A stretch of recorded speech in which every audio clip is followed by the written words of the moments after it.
Bonjour à tous, moi je suis Julie Asbach, je suis médecin spécialisée en santé publique et maître de conférence à l'Université de Lyon et aux Hospices civils de Lyon. Et donc je vais effectuer cette présentation en duo avec Louisa qui est à distance. Louisa, si tu veux te présenter.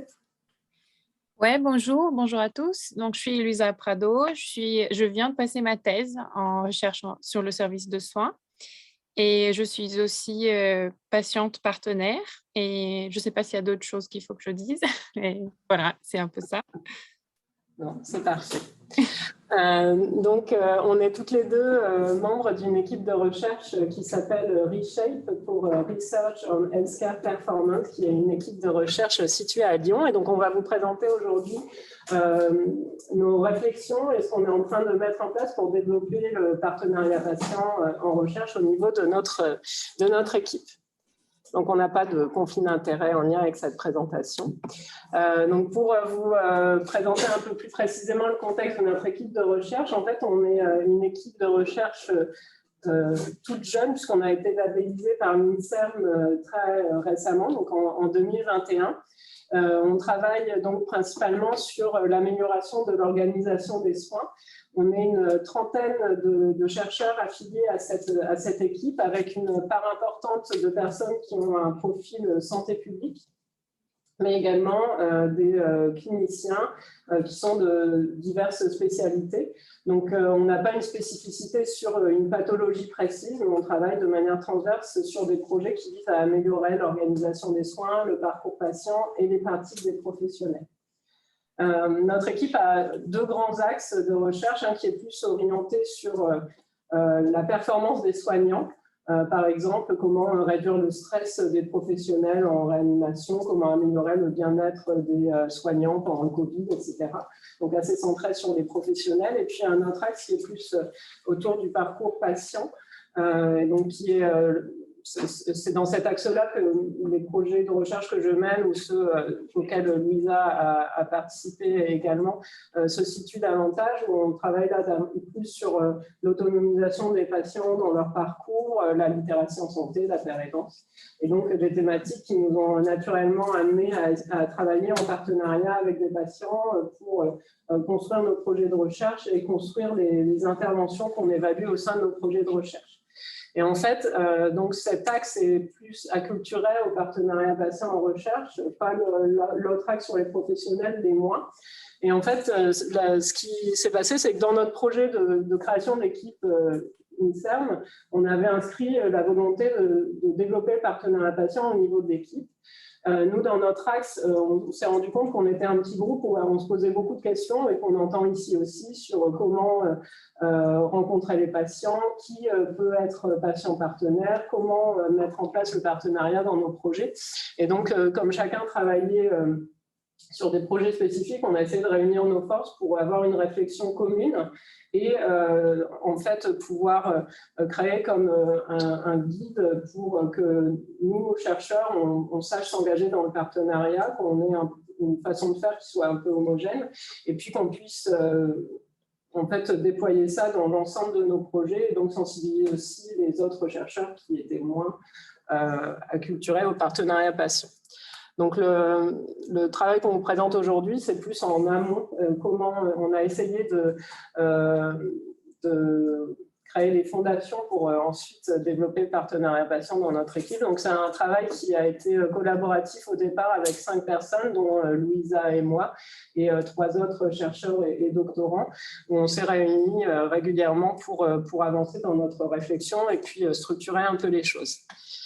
Voilà, donc Louisa, je te laisse la parole pour présenter les diapos suivantes et je passerai les diapos. Ok, merci Julie. Donc, je commence. Donc, on a voulu, avec ce travail qu'on vous présente aujourd'hui, un peu comme a dit Julie, relever le défi de, en même temps, partager nos expériences, des travaux qu'on avait faits ou étaient en train de faire en co-construction, et développer des stratégies pour monter en compétences et faciliter le processus d'engagement des patients surtout, mais aussi d'autres acteurs dans nos projets de recherche.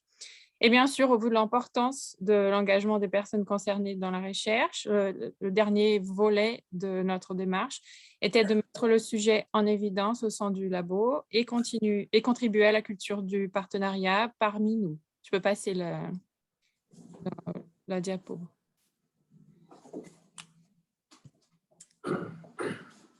Et donc, on a ensuite créé le projet qu'on a appelé EMPER, qui veut dire engagement des personnes dans la recherche en santé publique, en 2018. Le petit groupe que Julie vous a montré, de 5 personnes. On faisait des réunions hebdomadaires, ou régulières, plutôt hebdomadaires, pour discuter de la co-construction et du partenariat. Et on s'est approprié des guides qui existaient déjà, publiés surtout au Québec, mais aussi au Royaume-Uni. Et à partir de la lecture de ces documents, on a voulu créer un livre blanc, qui veut dire un document d'information et d'aide à la décision, qui était adapté à notre contexte, destiné aux chercheurs et aux patients partenaires en potentiel, pour aider la démarche de partenariat et aussi pour apporter des outils à ceux qui s'intéressent pour le faire. Tu peux aussi passer, Julie.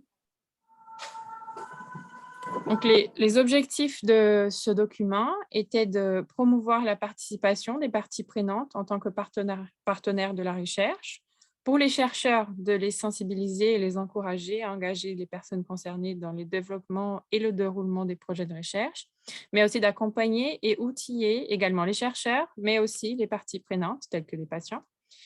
Et dans ces livres blancs, on propose un cadre et des méthodes adaptées à notre contexte dans le laboratoire Reshape, mais plus largement aussi en France. Mais cela ne veut pas dire qu'on pense que ce sera la seule façon de le faire.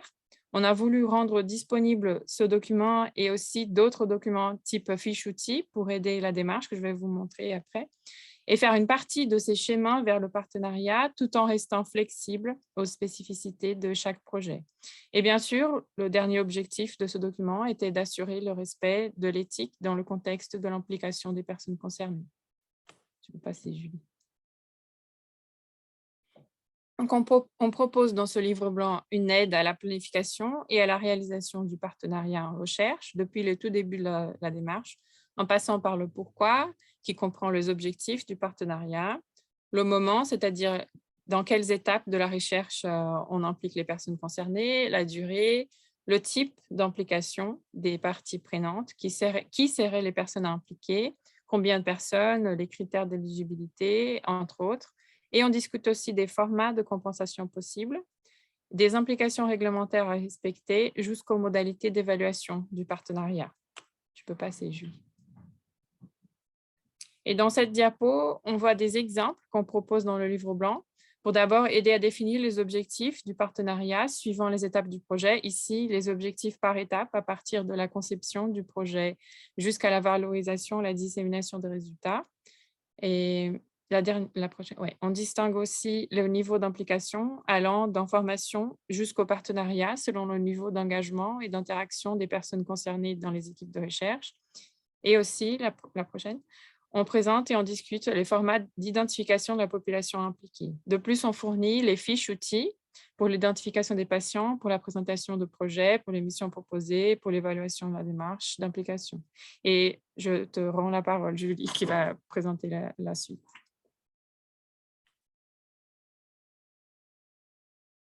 C'est bon, Julie.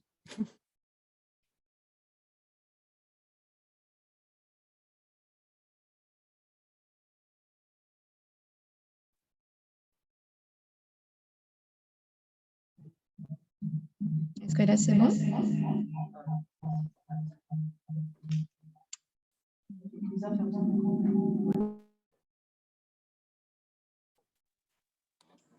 Là, c'est bon. En ligne, vous nous entendez? Oui. Ok, bon, super. Je reprends la parole. Donc, je disais pour ceux qui ont assisté hier au débat sur faut-il des outils ou non. Donc, moi, je viens de Lyon. J'étais avec l'équipe des Lyonnais, donc on est dans les outils. En fait, ce qu'on voulait, au-delà de proposer quelque chose, c'est comme le disait Elisa, l'idée, c'est pas d'avoir quelque chose de très normatif et que tout le monde fasse pareil, mais c'était plus de montrer le champ des possibles et d'aider les chercheurs à se lancer dans ces démarches. Et donc après avoir constitué ce guide qui recensait toutes nos réflexions et qui s'appuyait sur tout ce qu'on a vu au niveau international, on a organisé l'Assemblée générale de notre équipe sur cette thématique-là pour vraiment communiquer le guide. Et puis, on a organisé des ateliers pour réfléchir avec les chercheurs sur l'engagement des patients dans la recherche et plus largement l'engagement aussi des professionnels de santé non chercheurs dans la recherche et l'engagement des décideurs pour essayer d'avoir l'ensemble des parties prenantes qui participent à nos projets de recherche pour favoriser la pertinence et puis la mise en application ensuite des résultats. Et donc là, moi, je vais vous présenter les résultats de ces ateliers qui avaient pour objectif d'identifier un peu les freins et les leviers, puis de voir si l'outil qu'on avait mis en place pouvait permettre de répondre à leurs besoins ou comment est-ce qu'on pouvait avancer pour qu'on puisse aller plus loin. Donc, on a fait des ateliers ciblés sur l'engagement des patients, sur l'engagement des professionnels et sur l'engagement des décideurs. Et donc là, je vais vous présenter une diapo par atelier. En vert, vous allez voir les leviers, les facteurs favorisants, et en rouge, les freins qui peuvent être des limites à dépasser ou à réfléchir.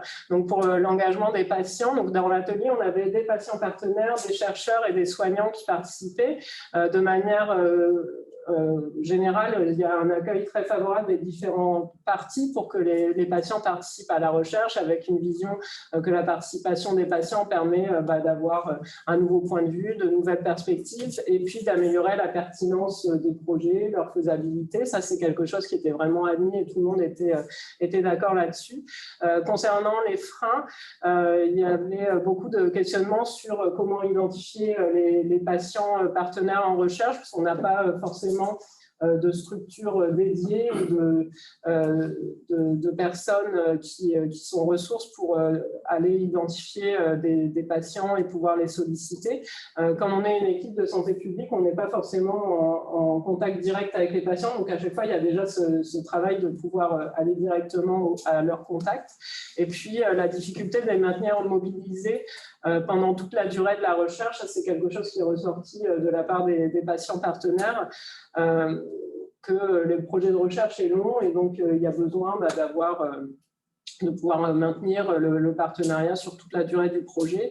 Et puis, il fallait le construire dès le début avec des objectifs clairs et que c'était pas toujours bien, les chercheurs présentaient pas toujours bien les objectifs du partenariat et c'est un élément qui est vraiment important pour que les patients puissent être impliqués en ayant une bonne compréhension de ce qu'ils vont pouvoir apporter et puis de ce qu'on attend de leur participation. Voilà, il y a le risque d'usure et d'épuisement des participants qui a été mis en avant comme une limite importante. Et puis, de la part des professionnels, il y a quelque chose qui a été assez débattu, c'était pour l'identification des patients qui est le bon patient partenaire avec voilà, qu'est-ce que veut dire un bon patient pour un projet de recherche. Ensuite, concernant la participation des soignants, donc d'avoir des soignants qui ne sont pas chercheurs qui puissent contribuer aussi pour réfléchir au projet de recherche. Ce qui ressortait comme des leviers importants était la relation de confiance que les chercheurs pouvaient nouer avec les professionnels, avec souvent un peu un compagnonnage entre le professionnel de terrain et le chercheur qui permet d'avoir un va-et-vient entre les besoins identifiés dans les pratiques et les questions de recherche. Puis la motivation intellectuelle avec une activité de recherche qui change de l'activité de soins et peut permettre de s'évader un peu pour le soignant. Par contre, il était mis en avant aussi la lourdeur de la recherche qui était parfois incompatible avec l'activité de soins, donc la nécessité de pouvoir dégager du temps aussi pour les soignants. Et puis le manque de pertinence perçue de certains projets de recherche qui sont vraiment très spécialisés et qui ne permettent pas aux soignants de se dire que ça va modifier leur pratique. Je vais vite, mais on pourra revenir par la suite. Et concernant les décideurs, les leviers qui s'engagent dans la recherche étaient le fait que la recherche permet de développer des innovations et de donner résultats probants sur leurs effets. Donc, ça permet d'aider à la décision. Par contre, il y a des difficultés quant à la compréhension du processus de recherche de la part des décideurs avec des vocabulaires différents qui ne permettent pas toujours de bien communiquer. Et puis, une temporalité avec des projets de recherche très longs qui sont totalement incompatibles avec les délais de décision que les décideurs souhaitent avoir. C'est quel type de décideurs? Pour nous, c'était par exemple les agences régionales de santé ou d'autres structures de gouvernance sanitaire qui, en fait, peuvent, suite à un projet, par exemple, qui porte sur le développement d'un nouveau parcours de soins, peuvent soutenir le financement et la pérennité de ce nouveau parcours. On a par exemple des projets qui sont dans le cadre des articles 51 qui permettent de développer de nouveaux parcours, nouvelles modalités de financement, etc. Et en fait, ce qu'on se rend compte, c'est que dans les projets de recherche, parfois, on finance l'innovation dans le cadre du projet, et puis à la fin, quand le projet est terminé, on n'a plus rien. Et donc, même si on montre une efficacité, ça tombe dans les oubliettes. Donc, il y a un enjeu vraiment important d'avoir un lien avec des personnes qui peuvent être à même de défendre pour mettre en œuvre ces innovations dans les pratiques. Donc voilà, donc à partir de ces différents résultats, ce que je trouve intéressant, c'est qu'en fait, les leviers des uns peuvent permettre de répondre aux freins des autres. Donc on voit vraiment la nécessité d'impliquer l'ensemble de ces parties prenantes, puisque impliquer les patients améliore la pertinence de la recherche, s'il y a un frein pour les professionnels, par exemple. Et ce qu'on note aussi, c'est la nécessité de peut-être penser nos projets de recherche qui sont très longs en différents work packages pour pouvoir avoir des résultats à des périodes intermédiaires qui permettent de parler aux différents acteurs, d'avoir des résultats qui peuvent être mobilisés peut-être plus rapidement que uniquement le résultat final qui arrivera après plusieurs années. On a évoqué différentes pistes pour favoriser l'engagement de ces différentes parties prenantes. Alors, on sent qu'il y a besoin de formation, d'acculturation, aussi bien des patients, des soignants, des décideurs, mais aussi des chercheurs. Donc, on pense poursuivre aussi en proposant des formations courtes, quelques petites sessions pour les patients, pour les décideurs, mais aussi former les chercheurs à communiquer avec les patients, avec le facile à lire et à comprendre, mais aussi avec les décideurs pour développer des formats de communication qui soient moins hostiles que des rapports de recherche avec des tableaux et des chiffres. J'ai pu bénéficier de formations, par exemple, sur le policy brief ou des choses qui permettent de communiquer de manière un peu plus adaptée avec des décideurs sur des résultats de recherche. Et en fait, là, on est en cours de réflexion sur comment avancer pour essayer de créer un comité de patients partenaires dans notre équipe de recherche avec quelques enjeux qui sont liés au fait qu'on est vraiment transversal. Donc, il faut qu'on arrive à mobiliser des personnes avec cette perspective vraiment de santé publique et pas sur une pathologie ciblée ou une problématique ciblée parce qu'on a des projets vraiment très différents. Donc, il faut qu'on arrive à structurer ça. Et puis, on souhaite adapter le livre blanc au format facile à lire et à comprendre pour pouvoir le transmettre aussi à des patients, parce que là, c'est un document qui est très... Voilà. Je suis désolée, je pense qu'on a peut-être dépassé le temps. Merci à tous. Peut-être Maître Louisa. Louisa, on te voit maintenant à nouveau pour les questions. Ok.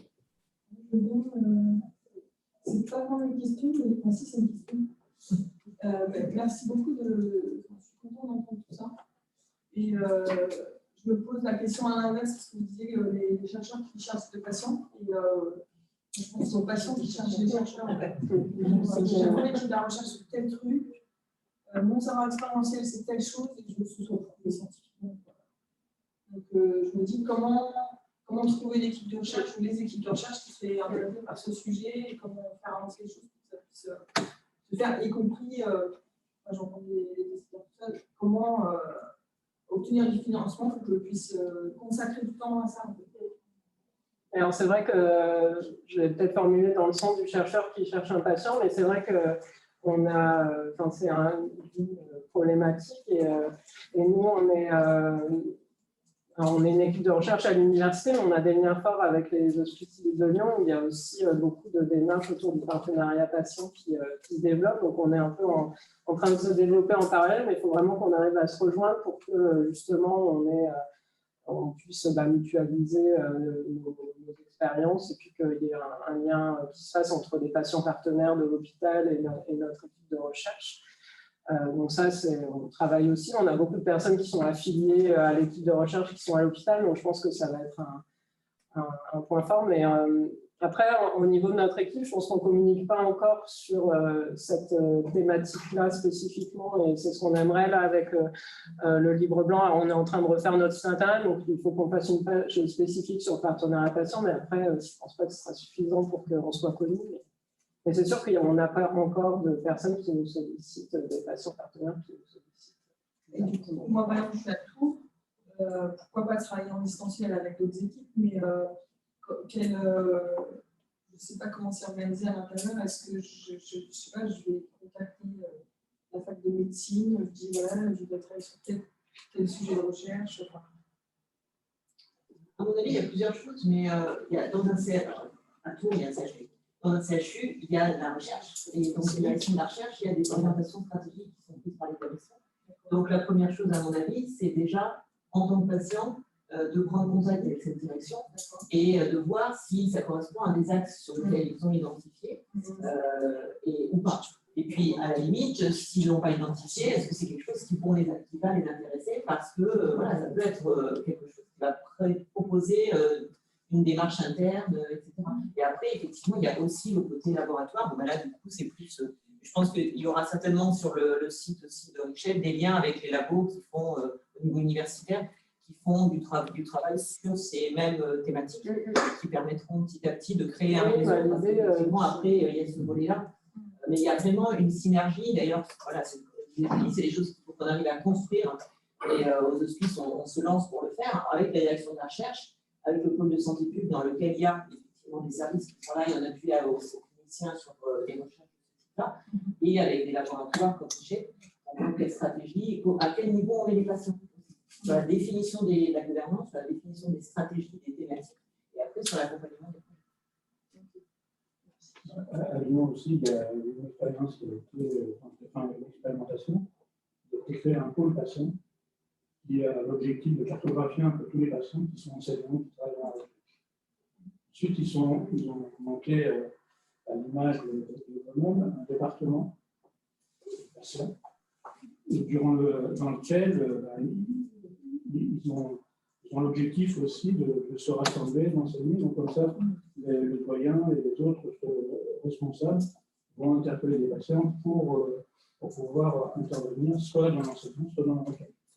C'est vrai que ça monte à Lyon, ça monte à l'hôpital, ça monte dans l'enseignement et dans la recherche. Et il y a des patients qui sont dans les trois structures, et puis il y en a qui sont que dans une. Donc, il faut qu'on arrive à. Parce que sinon, les gens vont se retrouver un peu.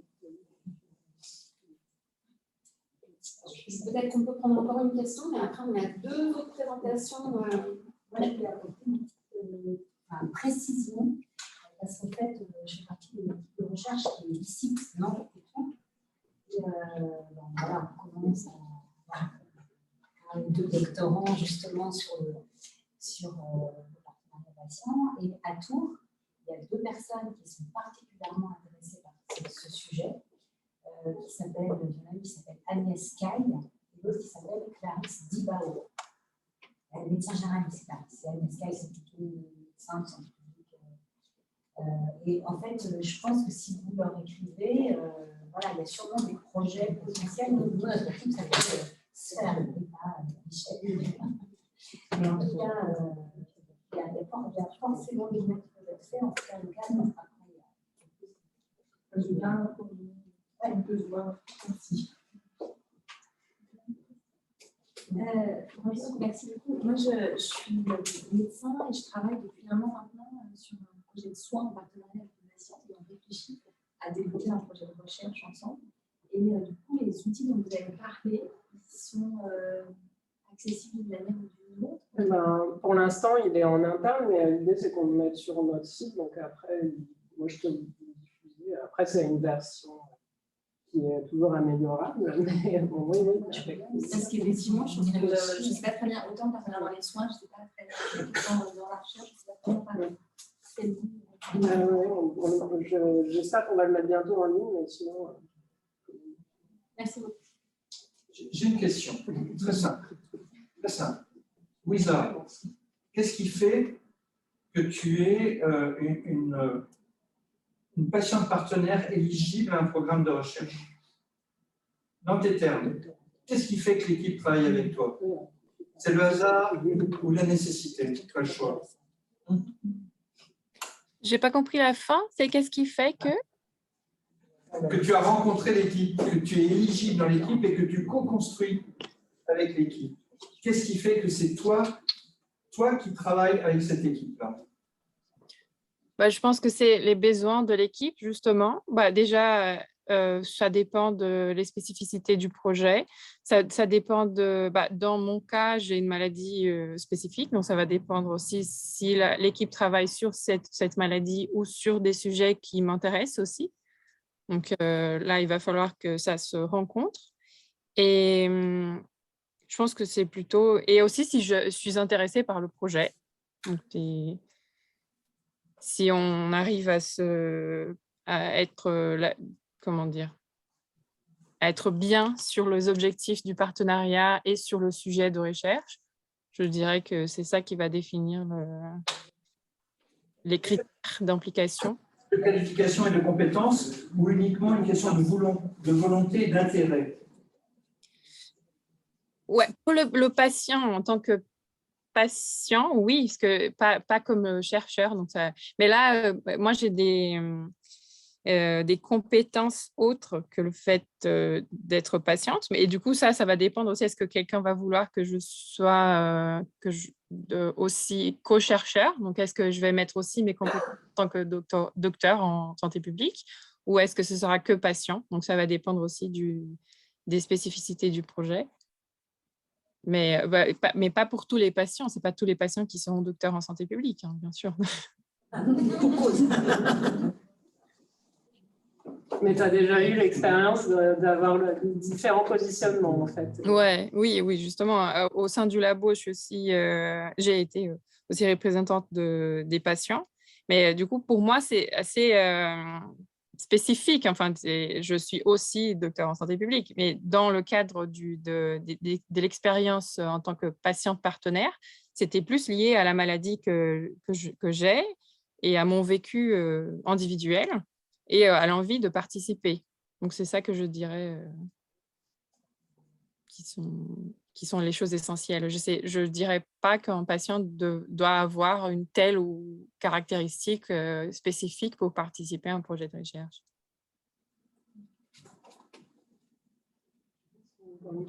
Je ne sais pas si ça répond. Hein. David Darmon, je suis co-directeur du Centre d'innovation du partenariat avec les patients publics. Je suis médecin généraliste, je suis médecin cariste. Et en fait, la difficulté que j'ai à chaque fois qu'on parle de recherche avec les patients, c'est que bien souvent, ça reste quand même des patients qui ont des compétences de chercheurs par ailleurs et qui font valoir leur statut de patient partenaire. Mais là où je rejoins madame aussi, c'est que je pense que ça doit s'inclure de mon point de vue dans le cadre de la responsabilité sociale des unités de recherche, des facultés, etc. C'est-à-dire qu'en fait, si nos objets de recherche en tant qu'équipe de recherche ne rejoignent pas les besoins de santé de la population, donc pour moi, c'est beaucoup plus systémique, ça dépasse même en fait l'histoire des patients partenaires, parce qu'en réalité, c'est les besoins de santé de la population. Et il y a bien une charte de 2017 de l'INSERM sur tout ce qui est recherche collaborative. Et je pense que c'est des démarches qui doivent être synergiques. Et on a quand même toujours le risque d'avoir le patient expert qui revient ou le patient avec sa pathologie qui matche bien avec l'équipe qui bosse sur cette pathologie-là. Et ça reste quand même, pour moi, des patients utilisés. Et en fait, c'est une histoire de gouvernance aussi dans les équipes de recherche. Quelle est la part, en fait, qu'on donne aux patients dans la définition des objets de recherche? À quel endroit on se retrouve sur les objectifs des équipes et pas raccrocher après. Donc, je ne sais pas, quand vous avez construit votre équipe, est-ce que l'équipe a été co-construite autour des objets de partenariat? Alors, Non, l'équipe n'a pas été co-construite. Enfin, je pense qu'on parle d'un niveau qui nécessite qu'on chemine progressivement. Et en fait, on l'a inscrit comme un axe. Louisa était déjà présente. On avait également une patiente partenaire, Brigitte Volta, qui était au HCL à ce moment-là, qui était dans l'équipe, mais ce n'était pas encore quelque chose qui était, je dirais, très vivant. Et c'est vrai que c'est monté plus de certains projets. J'ai l'impression que c'est quelque chose qui est nécessaire parce que suite à là, on a fait l'AG avec l'idée vraiment, comme vous dites, moi je suis tout à fait d'accord, il faut que ça soit dans notre ADN, dans la gouvernance et que ce soit quelque chose qui soit naturellement présent. Mais là, ce n'est pas le cas et on a encore des chercheurs qui nous ont dit je ne comprends pas. On essaie de faire. Et on a fait toute une journée des ateliers, on a restitué les résultats et à la fin, il y a plusieurs personnes qui sont venues voir en disant bon, c'est bien, ça a l'air intéressant, mais je ne comprends toujours pas ce que c'est. Donc, je pense que c'est un travail progressif et on s'est dit que de commencer par l'exemple de projets, d'expliquer comment ça s'est mis en place dans des projets, ça pouvait permettre aussi aux chercheurs de mieux comprendre et de commencer dans leur projet avant que ça soit. Mais on a effectivement bien, on essaie de s'appuyer sur l'INSERM qui développe ça et qui est, je pense que c'est un élément favorisant pour embarquer les personnes aussi. Après, on n'a pas de moyens spécifiques dans l'équipe pour le mettre en œuvre aussi, donc c'est sur la bonne volonté des chercheurs, sur les appels à projets qu'on trouve sur certains projets dédiés, mais on n'a pas forcément dans la structuration, on n'a pas forcément de place pour ça. Je pense que l'axe de recherche participative, c'est quelque chose sur lequel on peut travailler en greffant en fait, le partenariat. C'est la même dynamique et je pense qu'il y a quand même de l'argent en fait, parce que c'est le mouvement global, tout le mouvement de concertation, on se rend compte que ça peut marcher oui, alors, mais par contre, pour moi, c'est projet par projet. Je ne sais pas si il y a. Je pense qu'il y a une démarche globale. Oui, mais il n'y a pas de. Oui, il faudra. Après, on peut l'un n'exclut pas l'autre. Je pense qu'on peut faire projet par projet sur des objets, mais je pense qu'il y a une méthode à mettre en place sur l'émergence en fait, du besoin de santé de la population. Ah, oui. Et comment on le fait matcher avec des programmes de recherche. On n'a pas juste de la tête de certains conseillers qui sont placés à un moment donné dans les ministères. D'où l'importance progressivement de ramener des patients au niveau de la gouvernance, pas sur des projets, mais des réseaux de recherche, je ne sais pas comment fonctionne ici, mais progressivement pour influencer en amont le plus possible. Mais c'est déjà super, il faut commencer, il faut faire la démonstration que ça fonctionne, puis ensuite monter tranquillement les étapes. Y compris dans les CHU, c'est pour ça que je me permets d'insister un peu lourdement sur le fait que les patients et leur pathologie, la prise en charge, ça se fait dans les hôpitaux. Et dans le CHU, il faut qu'on arrive petit à petit à intégrer ça, à intégrer dans la gouvernance des projets de recherche, des patients qui vont orienter les actes de recherche. Parce qu'aujourd'hui, ça se fait par les professionnels.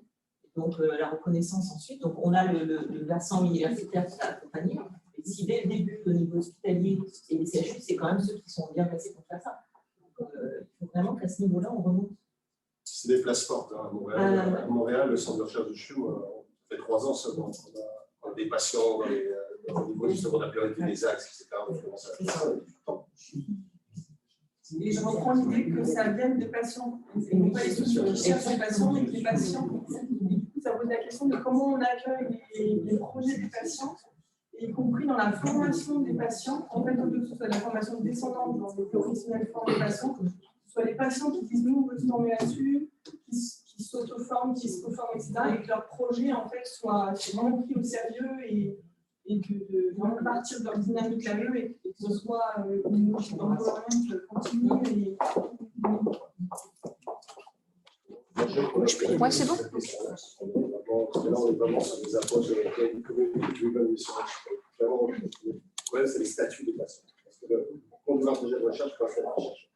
Donc, c'est là-dessus qu'on est en train de travailler. En tout cas, chez nous, on ne peut pas, si tu veux aller accueillir l'argent, tu auras l'argent, tu es obligé de terminer parce que c'est un peu comme.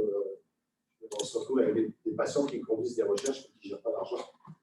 Ça fait un peu. Donc, on est en train de travailler sur les statuts en ce moment, mais ça, c'est vraiment des questions complexes. Non, et adapté de façon différente. C'est pas un statut en général, c'est patient par patient. Certains patients vont pouvoir être rémunérés, d'autres pas. Certains patients vont avoir un statut de salarié ou pas, dans la fonction publique ou pas, dans une association ou pas. Donc en fait, on va construire plein de trucs. Je vous propose qu'on poursuive parce que sinon on va pas. Il y a encore d'autres présentations. Je ne voudrais pas que la troisième présentation soit et de toute façon, on va aborder des thèmes qui sont aussi ceux que nous sommes en train d'aborder. Donc, de toute façon, je pense qu'on va continuer à fuser dans nos têtes. Voilà, donc on va se présenter.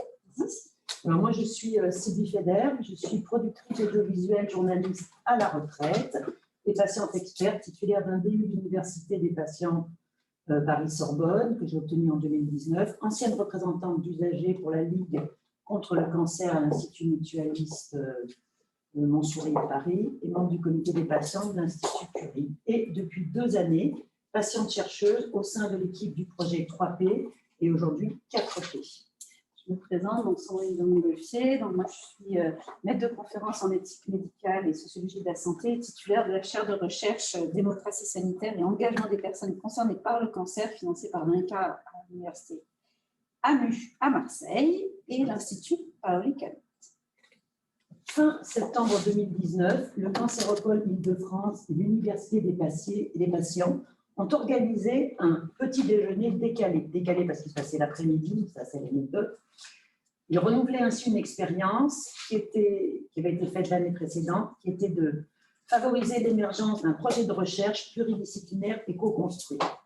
Il s'agissait, dans ce petit déjeuner décalé, d'écouter des professionnels de la production audiovisuelle, qui étaient Clémentine Dabadi et Jérôme Danger, c'est reconnu, nous expliquer comment ils travaillaient, quelles méthodes ils appliquaient pour mener une production, des fictions en l'occurrence. Et alors moi j'étais intéressée parce que c'était mon métier. Voilà. Et il est apparu que intéressant de faire un parallèle entre la multitude des professionnels qui interviennent à un moment T sur une production audiovisuelle et un parcours de soins de patients et accompagné de soignants. Le parallélisme entre production audiovisuelle que je connais bien et le parcours de soins que je connais bien aussi a fait que je me suis sentie capable et compétente dans les 2 domaines, rassurée sur ma capacité à avoir à dire sur une question de recherche. Au fur et à mesure des rencontres au Cancéropole, cette fois-ci sans professionnels de l'audiovisuel, s'est constitué un groupe. 3 patientes expertes, 2 praticiens, un médecin, une psychologue, clinicienne et sociologue, une chercheuse en équipe médicale et sociologie de la santé, et ensuite sur chacun des sites sur lesquels nous avons travaillé, 2 médecins prescripteurs. La mixité du groupe m'a beaucoup séduite, autant de patients experts que de professionnels en santé ou en sciences sociales. Dès le démarrage du projet et tout au long de ce projet, pendant juste 2 ans, la parole a été partagée et prise au même niveau. On n'a pas dit les mêmes choses, mais c'était entendu au même niveau. Les patients experts étaient donc des patients chercheurs, au même titre que les autres membres du groupe qui sont professionnels de la recherche ou de la pratique soignante.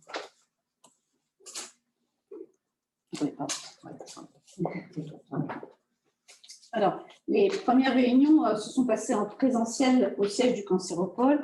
Et donc après, comme vous avez dit Sylvie, on a pu continuer ensemble. Et les objectifs étaient de construire une question de recherche, mais également d'élaborer une méthodologie.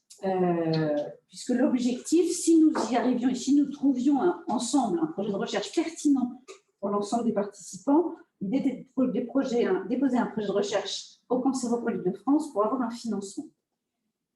J'étais moi-même engagée dans plusieurs projets de recherche, absolument pas en partenariat, mais sur des patients, je le dis bien comme ça aujourd'hui. Et j'étais venue pour voir s'il était possible de penser l'usage du film, puisque c'était de ça dont on parlait, comme support complémentaire à l'information en oncopédiatrie, un de mes terrains d'enquête. Et je n'avais pas tout à fait perçu cette question du partenariat. Alors, le sujet retenu a été très différent. J'étais dans une posture plutôt observatrice, curieuse vis-à-vis de ce projet et surtout de son approche de co-construction que je voyais émerger. Mathieu, oncologue, a pu prendre le lead du projet avec Sylvie comme partenaire et très vite est arrivée la pandémie du Covid. Nous avons poursuivi nos réunions à raison d'une réunion toutes les 2 semaines en moyenne de 45 minutes à 1 heure avec un outil de visioconférence que tout à chacun a appris à utiliser. Cela a facilité finalement la création d'un lien très fort entre nous, avec le rythme maintenu dans une période un peu particulière, et nous avons créé un groupe, je crois, dynamique et sympathique. Une question de recherche a émergé de notre discussion comme étant une question proche des préoccupations des différents partenaires. Donc la multiplicité des acteurs potentiellement impliqués dans le parcours de soins, on vous l'a dit, mais aussi la diversité des modalités d'organisation qui nous a permis d'interroger la perception qu'ont les patients des rôles des différents intervenants, et d'autre part, les représentations que chacun des professionnels peut avoir de sa propre fonction, mais aussi de celle des autres professionnels rencontrés. Donc, notre projet a trouvé un titre explicite. Donc, sur perception des acteurs du parcours de soins des patients atteints de cancer colorectal, une étude par et pour les patients et professionnels. Alors, nous avons choisi le cancer colorectal, mais je ne vais pas défendre ici, parce qu'on va travailler plutôt sur la question de la méthodologie. Afin de recenser comment les différents acteurs de soins sont perçus par les patients et par les professionnels, l'entretien a été proposé par les chercheurs comme la meilleure méthode pour laisser parler les patients et professionnels du parcours de soins. Nous avons choisi une méthodologie d'inclusion par boule de neige, l'idée étant d'abord d'avoir des entretiens avec un certain nombre de patients sur 2 sites qui incluaient les patients, et de réaliser ensuite les entretiens avec les professionnels qui auraient été cités par le patient. Donc, le point de départ de cette question de recherche était bien le patient, c'était de l'entendre en priorité son point de vue, pas le patient chercheur, hein, le patient qu'on va observer. C'était placé dans cette perspective. Est-ce que cette inclusion en boule de neige a été favorisée parce qu'il y avait des patients experts qui participaient activement au projet? Moi, je pense qu'on n'est pas capable de le dire, je pense que ça a été un peu défini ensemble. Donc ensuite, ce projet a suivi, comme tout projet de recherche, son cours, avec bien sûr les différentes élaborations du projet, à la fois le contexte bibliographique auquel vous avez participé, mais on reviendra dessus, le choix et la discussion de la méthodologie, les groupes d'entretien. Puis ensuite, nous avons soumis notre dossier à l'unité de recherche clinique qui gérait au niveau de la PHP, puisque Mathieu, le médecin, était de la PHP à ce moment-là. L'unité de recherche clinique a absolument voulu soumettre ce projet au CPP, alors que dans mon fort intérieur, je savais que ça pouvait passer par un comité d'éthique de la recherche. Le CPP, ça a mis énormément de temps, mais on ne sait pas trop bien pour qui, mais plus par l'unité de recherche clinique. Enfin bref, au bout d'un moment, nous avons redirigé et soumis le projet au comité d'éthique de l'INSERM. Tout ça pour vous dire que ça a pris beaucoup de temps. Et ça, mes partenaires patients-chercheurs étaient un peu étonnés de cette longueur administrative. Bref, nous avons recruté une stagiaire en M2 de santé publique pour réaliser des entretiens avec vous. Et nous avons présenté dans les services et réalisé des entretiens, transcrire, coder, analyser. Et ça fut un travail aussi participatif et nous en sommes à la valorisation. Et c'est pour ça que nous sommes là toutes les deux. Voilà. Donc moi, je n'avais jamais fait de recherche avant ce projet et je ne prétends pas du tout être chercheur en sciences sociales. Je me suis laissée guider sur la méthodologie par les professionnels de ce groupe qui, eux, sont des professionnels de la recherche, donc savaient faire. Bien sûr, je n'ai pas été pertinente, ni Nadège ni moi, on a été pertinente sur chacune des étapes. Moi, je ne sais pas rédiger un projet de recherche. Par contre, je sais lire, je sais écrire, je suis un peu cérébrée, donc je l'ai relu. On a été, même quand on n'était pas impliqué directement dans l'étape, on a été tout le temps sollicité et consulté, et réciproquement. J'ai participé au travail de recherche bibliographique, j'ai lu des articles qui ont documenté notre question de recherche. Alors, les membres administratifs, je ne reviens pas dessus, parce que déjà, je trouvais dans le audiovisuel, c'était compliqué, mais alors là, top niveau quand même, hein, voilà. Et nous, on est, mais enfin, ça me fait rire aussi, mais je crois que c'est un vrai frein. Pour le coup, c'est un vrai frein, quoi. Je pense que c'est insensé, quoi. C'est ubuesque.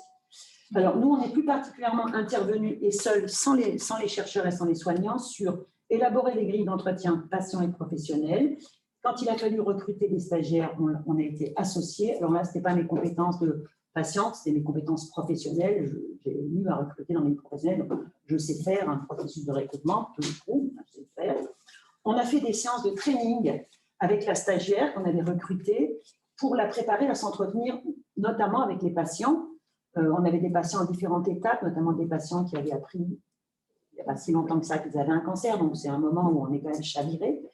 Voilà, elles avaient en face d'elles des patients qui racontaient ça, qu'ils avaient vécu. Donc, elle avait des vrais patients en face d'elle pour s'entraîner. Voilà. Je retranscris, moi, parce que comme je suis à la retraite, je dispose de temps. Donc, j'ai retranscrit les entretiens, ce qui n'est pas si simple que ça, d'ailleurs, enfin, même si ce n'est pas très… Voilà. Et on a appris à les coder. Alors ça, c'est déjà plus velu, hein, mais Sandrine a été extrêmement pédagogue et nous a beaucoup accompagnés sur le codage. Voilà. Les compétences professionnelles se sont ajoutées à celles-là, hein, qui étaient de savoir travailler en équipe, de savoir mener un projet, d'avoir un esprit de synthèse, de savoir recruter. Enfin bon, il y a des compétences professionnelles que j'ai acquises de par ma carrière, et puis quelques compétences aussi que j'ai apprises par ma formation universitaire. Je pense que ce n'est pas négligeable, hein, je sais de quoi on parle quand on parle de sociologie. Voilà, sans en faire, hein, mais quand même. Voilà, donc on a un regret aujourd'hui, en tous les cas, Nadège et moi, qui sommes très associés à ce projet, c'est de ne pas avoir mené des entretiens. On l'a craint au début, on s'est dit toutes les deux, tu vas voir, ils vont nous demander d'aller interroger les patients. Et on était très méfiantes. Donc on ne s'est pas proposé. Aujourd'hui, on le regrette. Parce que je pense qu'il y a… Alors, ce qui a été compliqué, c'était la Covid. Donc, on était en Zoom. Donc, ce n'est pas simple. Hein, d'abord, moi, je suis journaliste, donc poser des questions, je sais un petit peu faire. Faire des relances, je sais un petit peu faire. Je ne dis pas que je fais bien, mais je sais un petit peu faire. Et je pense que notre expérience, pour le coup, l'expérience, on serait allé chercher les patients un peu plus loin que la stagiaire ne l'a fait. Elle l'a fait très bien, hein, au demeurant. Et aujourd'hui, en réfléchissant sur ce projet, c'est une des étapes, je pense, qui ont été, pour nous, patientes expertes. Je ne sais pas pour les chercheurs, mais pour nous, on l'a raté, ça. Ouais. Moi, j'ai passé beaucoup de temps, hein, sur ce projet. Alors, j'ai le temps, hein, je suis retraitée, ce n'est pas le cas de tout le monde. J'ai du temps et je veux bien m'y consacrer. Donc, c'était un vrai engagement de ma part, un engagement bénévole aujourd'hui, mais qui pourra à terme ne plus l'être. En tous les cas, c'est ce que je revendique, pour plusieurs raisons. Mon savoir expérientiel a une valeur, au même titre que les autres savoirs réunis. Il n'a peut-être pas la même valeur, mais il a une valeur. Les données de santé en ont bien une de valeur, donc je ne vois pas pourquoi mon savoir n'en aurait pas, n'est-ce pas? Le temps passé à ce projet a lui aussi de la valeur, mais ça m'a pris du temps. J'étais d'accord pour le faire, mais ça m'a pris du temps. Les compétences professionnelles ont une valeur, elles aussi, les compétences universitaires, mon savoir universitaire.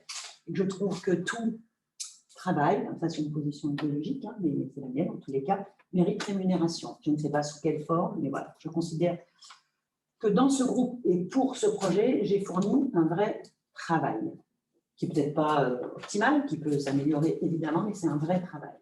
Donc, Sylvie, vous voyez, pose la question de la rémunération, estimant que personne dans ce projet, au départ, ne maîtrisait totalement le degré d'implication des patients experts. Et pour être honnête, au vu du budget aussi, nous avions, et puis surtout l'UR au départ, donc cellule de recherche qui nous demandait une somme pharaonique pour gérer ce projet. Bref, tout ça avait fait que, personnellement, ça ne m'avait même pas traversé l'esprit. Et j'en ai un honte, c'est une erreur. Et je suis consciente aujourd'hui que j'aurais dû, en tout cas, je penserais les choses un peu différemment pour la suite. En particulier dans le cadre de la chaire de recherche que j'anime maintenant. Donc, on a pu commencer à se poser cette question lors d'un appel à communication pour un séminaire de recherche de l'IRESP sur la recherche participative qui avait comme thème cette question-là. Et là, je me suis dit, mais au fait, je n'ai pas pensé à ça. Qu'est-ce que c'est que cette question? Alors, je me suis dit, bah, tiens, on va aller en parler ensemble pour dire pourquoi on n'y a pas pensé. Et puis, qu'est-ce que ça nous évoque à cette étape du projet? Une deuxième limite qui, à mon avis, est totalement corrélée, est celle du niveau d'engagement des patients-chercheurs. Tu parles de Nadège. En fait, au départ, il y avait 3 patients-chercheurs. Il y en a une qui, finalement, a décidé de plutôt s'engager dans son association qu'elle avait créée, enfin, de son nouveau métier, hein, on appelle ça de patient advocate. Et de fait, avait vraiment complètement écrit avec nous le projet, mais sur sa mise en œuvre, a préféré prendre son envol. Et donc, effectivement, notre collègue Nadège, vraiment, elle travaille, et donc avait moins de temps que toi, Sylvie. Donc, forcément, la disponibilité n'est pas la même. Et puis, certains, on l'a dit tout à l'heure, peuvent s'essouffler. Donc, c'est un vrai sujet, hein, avec cette question. Donc, le manque de fiches de poste aussi est peut-être un élément clé. Je crois que dans les fiches que vous avez proposées sur Lyon, il y avait peut-être cette notion-là, hein, d'anticiper le rôle des participants qui n'a peut-être pas été bien anticipé ici, puisque nous avons totalement construit l'affaire ensemble. Donc, voilà.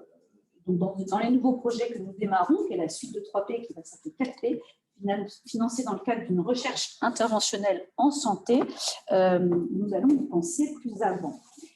Enfin, il est nécessaire de dire qu'impliquer les patients-chercheurs dans une recherche nécessite de travailler les mots employés, la sémantique, même le cadre dans lequel on travaille, le cadre administratif, éthico-légal, voilà, il y a tout un champ important, mais il y a formé aussi une méthodologie de recherche. À partir du moment où on a trouvé un cadre théorique et une méthodologie, il faut bien sûr voilà, accompagner la patiente. Et donc là, on ne l'avait pas forcément pensé en amont, et ça a été nécessaire pendant. Donc là, je pense qu'il y a à réfléchir peut-être en amont d'un projet de recherche à quels sont les éléments essentiels pour avoir un discours commun et une communication commune.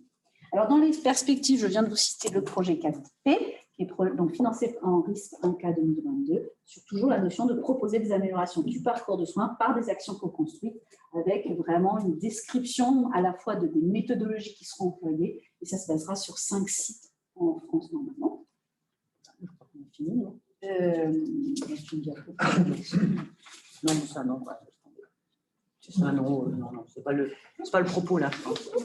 Donc voilà, donc je vais juste vous dire donc, ma dernière phrase. Moi, c'est donc dans le cadre de la chaire universitaire, un de mes enjeux, justement, c'est de travailler de manière réflexive, et comme dans d'autres endroits en France, et comme vous le faites vous aussi, sur ces projets aussi d'un point de vue académique et de réfléchir aux enjeux qui sont derrière.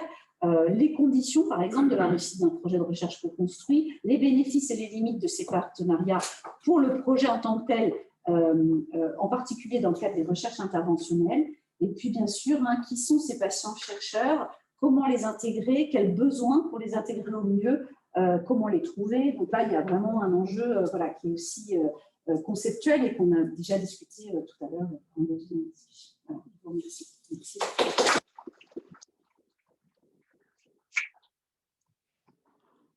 Je viens de donner un peu l'étude, je ne sais pas si c'est une petite de vous, mais l'université rémunère quelqu'un, notamment les anciens patients, mais pas que, mais les patients un peu d'ailleurs. C'est parfois compliqué quand la personne n'a pas eu beaucoup de revenus cette année-là et l'année d'avant. C'est techniquement, juridiquement compliqué. Et il y a un statut que j'utilise et qui rend ça possible, faisable. Il y a un peu d'administratif à faire, mais voilà. C'est avec le portage. Alors que si on est auto-entrepreneur, on sait plus, même peut-être salarié. Alors, merci. Je ne vois pas la différence. Le portage, c'est moi. Bon, tu m'expliques pas, je connais. Non, mais merci en tous les cas du tout. Parce que moi, j'ai recréé notre entreprise pour pouvoir être rémunérée. Alors après, moi, je tiens à dire une chose. Je voulais faire une remarque, mais justement, il y a une solution qui existe. Enfin, toutes les solutions existent. Travailleurs salariés, non salariés, les termes de vacation, avec des conflits sur les statuts, selon qu'on est handicapé, en invalidité, etc. C'est une grande complexité. Il se trouve qu'un précédent groupe auquel j'ai assisté, on a été informé de la création, avec l'appui de l'IREPS de Bretagne, d'un logiciel qui va permettre à chacun, chacune, de pouvoir regarder l'impact de tel ou tel mode de rémunération en fonction de la situation dans laquelle il est. Alors, je vous invite à regarder ça. Je suppose que les suites du colloque comporteront ce genre d'informations. Moi, je voulais simplement faire sur le site de l'IREPS Bretagne. C'est pas encore en ligne, ce sera à partir de novembre. C'est ça, tu as entendu la même chose. Voilà. Je voudrais. Bon, j'interviens ici en tant que porteur de la plateforme d'éducation thérapeutique de Nouvelle-Aquitaine.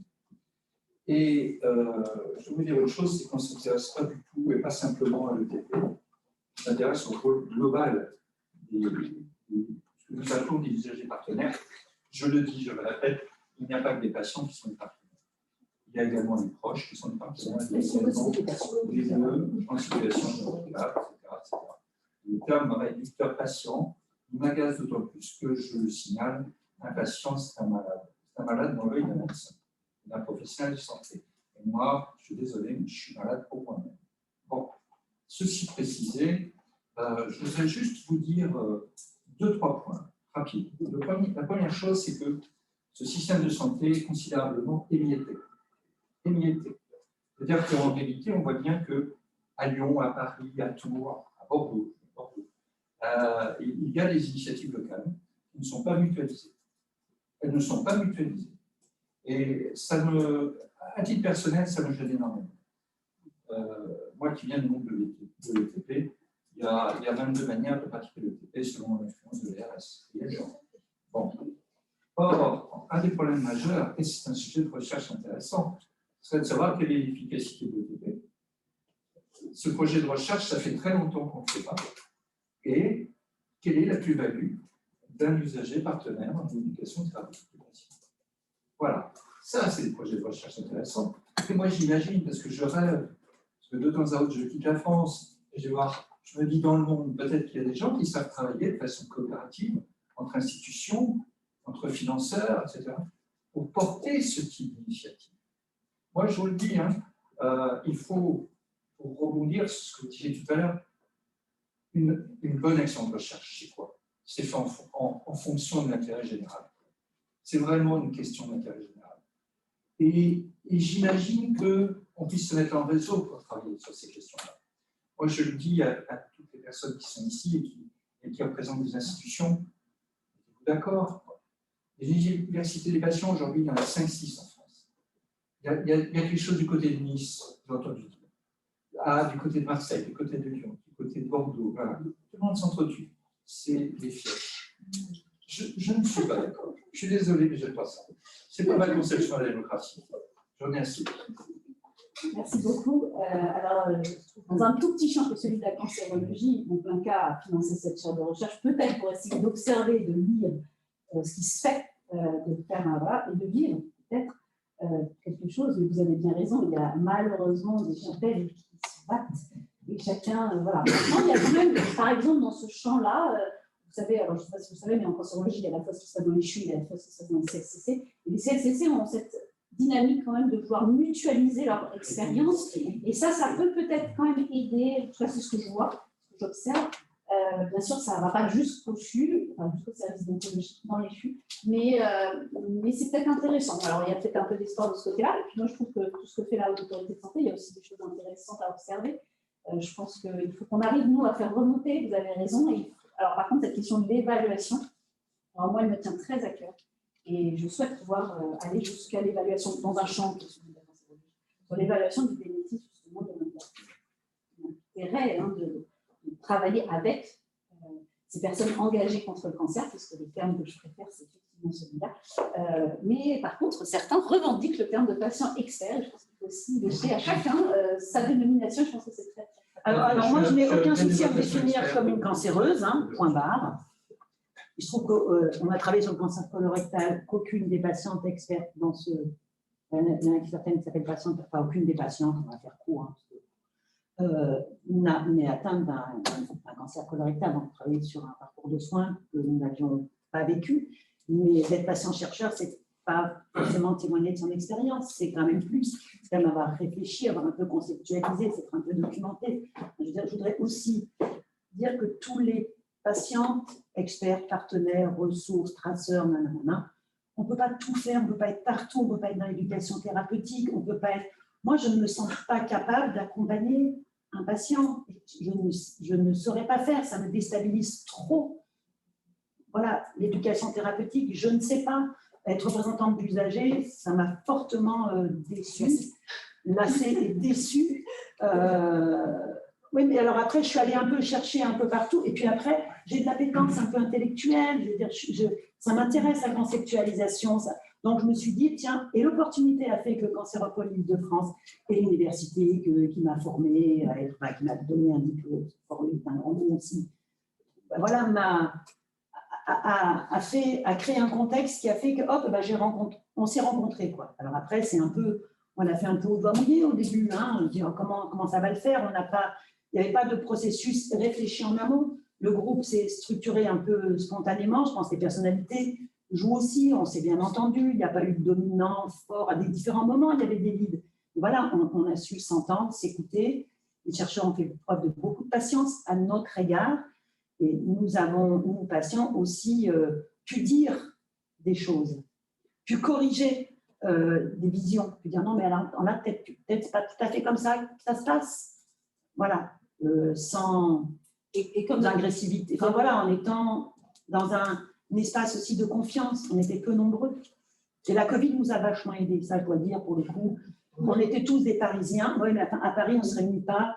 Il y en a un qui travaille là-bas, l'autre là-bas, l'autre là-bas. Pour aller au cancéropole une fois par semaine, personne ne le fait. Enfin, il faut être réaliste. La Covid, là, hop, tous les jeudis, tous les 15 jours, à 19h, bloqué sur les agendas. On avait des choses à faire, ou on n'avait pas de choses à faire d'ailleurs, mais ça aide, pour le coup, ça a été facilitant. Pas pour travailler sur les sites, hein, mais pour nous, ça a été facile. Et par contre, donc, la notion de décrire, comme vous l'avez fait vous, c'est-à-dire de savoir décrire de manière académique ce qui s'est passé dans ces lieux-là, d'être là aujourd'hui pour vous présenter justement ces choses-là, c'est aussi pour partager de l'expérience. Donc, moi, je suis aussi, le constat que vous avez fait est réel. Je pense qu'il faut aussi être optimiste. Il faut qu'on arrive aussi à partager nos expériences, à avoir des lieux où on peut le faire. Et je pense que ça existe. Hein. On a déjà présenté au moins 3 ou 4 fois ce travail. Donc, il y a des lieux où ça se fait. Donc, je pense qu'après, il faut arriver à écrire, à décrire. Et c'est en laissant des traces de ces expériences que d'autres s'en ont pas pris pour créer aussi. Parce qu'on ne peut pas tout manager le rôle non plus. Donc, juste une réflexion, une question. Vous avez exposé, je suis d'accord avec vous, on ne peut pas tout faire, que du coup, ça veut dire qu'on développe certaines compétences. En fait, quelque part, oui, oui, bien sûr. Oui. La question, c'est entre le savoir expérientiel des patients, quel que soit le domaine dans lequel ils sont mobilisés. Et j'entends que, par exemple, un patient participe à un protocole de recherche en tant qu'individu, on étudie, il développe. Alors, je suis d'accord avec vous, ce n'est pas pareil, sauf qu'il développe un savoir expérientiel du vécu d'un protocole.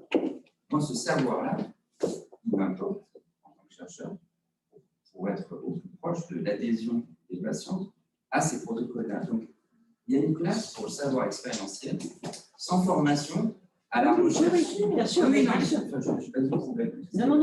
En fait, le problème, c'est où est-ce qu'on se positionne de partout. Après, sur les gens qui s'entretuent, moi, je ne trouve pas là-dedans. On va pas le dire. Les gens qui s'entretuent. Pas là-dedans. Et je pense que ce qui nous manque actuellement, c'est qu'il y a beaucoup d'initiatives, c'est partout. On a besoin juste de cartographier. Où est le savoir expérientiel? Où est-ce qu'on forme les gens pour faire autre chose que de la valorisation et de la reconnaissance de leur savoir expérientiel, mais en tant finalement qu'individu de la société? Je pense qu'en fait, c'est ça qui manque pour pouvoir déclencher derrière des évaluations de la mobilisation de ces individus-là aux différentes places. Parce qu'effectivement, après, c'est marrant parce qu'on s'intéresse souvent à étudier l'impact des patients, quel que soit leur statut. Et il y a certains endroits, les professionnels de santé, on n'a jamais cherché à étudier s'ils avaient vraiment une influence spécifiquement validée, etc. Donc ça nous fait toujours poser d'autres questions. Après, il y a une question.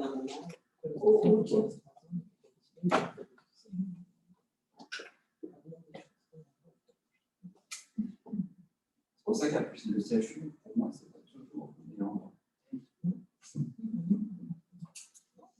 Je pense que l'université. Mais dans certains cas, ça peut. Oui. C'est pour ça que je dis que c'est pas toujours évident. Allez, passons à merci, voilà. Merci. Dans une université, on n'en est pas. Ça, c'est pour moi. C'est probable. C'est que je connais bien. Je crois qu'il faut si ça vous dérange pas de poursuivre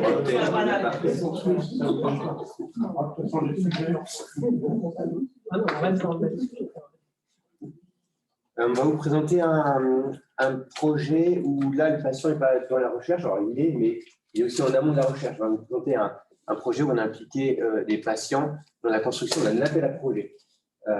Donc Raymond, je te laisse te présenter. Moi je suis patient expert, je suis docteur en sciences de l'éducation, directeur du département universitaire des patients et membre du comité de pilotage scientifique du CLARA. Donc moi, je suis Julien Biaudet, je travaille au CLARA, Cancéropole Lyon-Auvergne-Rhône-Alpes, où je suis chef de projet sur la santé publique, sur les médias sociales et ce qu'on appelle les innovations sociales en général. Raymond, c'est à toi. Donc là, en fait, on s'est inspiré du Montréal Model pour vous expliquer par rapport à ce qu'on réalise au département universitaire des patients. Donc, je vais laisser les deux premiers éléments qui correspondent à des groupes de travail qu'on va voir tout à l'heure, pour arriver justement à la question qui nous occupe aujourd'hui, c'est-à-dire la recherche. Et on voit que dans la recherche, le patient, il passe du patient témoin, il rentre dans un groupe contrôle, par exemple, dans une étude randomisée, et puis il intervient à toutes ces étapes. Donc, on voit que c'est le continuum de l'engagement du patient et dans la recherche, avec l'information, la modalité, la réglementation, jusqu'à le patient qui devient co-investigateur ou co-coordonnateur associé. C'est-à-dire qu'on voit que le patient, il passe du témoignage, il s'investit, il s'engage dans toutes les étapes d'un projet de recherche, qu'on essaie de développer, on ne va pas redévelopper maintenant, et il arrive à être patient co-investigateur, il publie, il fait tout tas de choses, donc il rend un acteur incontournable dans la recherche. Donc très rapidement, on va vous dire d'où on parle, quelles sont nos structures. Donc moi, vous voyez la structuration du département universitaire des patients. L'intérêt, c'est qu'on est complètement intégré à l'université par le biais des UFR, pour nous, santé, médecine et pharmacie, sachant qu'on est rattaché à l'université de Grenoble, qui a créé une composante qui s'appelle Humanité, Sport, Société et Santé, qui regroupe 7 UFR dans la psychologie, etc. Et nous, on intervient dans le site santé avec une structuration qui est très sécurisée, avec un conseil du département et un bureau dans lequel un département de patients il a été décidé que ce soit un patient qui soit directeur, donc moi-même, et 2 co-directeurs qui correspondent aux composantes médecine et pharmacie, et 3 patients experts. Donc on est 4 patients dans cette gouvernance, donc ça fait à peu près sur les 10 personnes, 40% des patients. On a 2 vice-doyens des études, parce que comme on est dans la formation et la recherche, ce sont des personnes qualifiées, et 2 représentants de la direction du CHU, avec 4 missions. Donc les UFR, c'est formation et recherche. Donc on a un groupe accueil qui reçoit les patients, qui les oriente, qui les accompagne, un groupe formation initiale et continue, dans lequel on co-construit les programmes, on les dispense, on les évalue, on les suit, on accompagne les étudiants dans le cadre des jurys de travaux de fin d'études ou de thèse. Et puis, on correspond à… On va, pour vous donner un exemple, on va dispenser en 2023 750 à 800 heures d'enseignement. Et pour la recherche, on répond à 2 niveaux aux appels à projets, avec la co-construction des projets de recherche et la réponse à sollicitation pour l'expertise, tels les PHRC et autres. Et puis, dans le 4e groupe, qui est un petit peu plus politique, si on peut dire, c'est la reconnaissance et la valorisation des patients, avec des patients qui s'engagent, parce que leur actuelle, c'est un petit peu, évidemment, ça part en bonne au niveau de la reconnaissance des patients. Et là, justement, on s'est regroupé avec 4 autres universités, donc Paris-Sorbonne, Paris-Nord, Marseille et Nice, autour d'un consortium qui va certifier pour la certification de la validation des acquis par l'expérience des patients. Je vais être plus rapide sur le Clara. C'est un des 7 cancéropôles français. Donc les cancéropôles sont, on va dire, les bras armés de l'INCa pour favoriser la recherche en région. Et donc, on a des activités de financement de la recherche, mais également d'animation scientifique, d'animation de groupe de travail. Voilà, on travaille beaucoup avec les chercheurs de toutes disciplines et donc de plus en plus également avec les professionnels de santé, bien sûr, et donc de plus en plus, en tout cas, c'est une volonté du Clara depuis quelques années, de plus en plus avec les patients au sein de notre gouvernance et dans les missions qu'on déploie. Alors, pour entrer dans le vif du sujet, cet appel à projet en co-starter, c'est son petit nom. C'est un appel à projet qui préexistait à cette démarche d'implication des patients. Il doit avoir 12 ans ou 15 ans d'existence, cet appel à projet-là.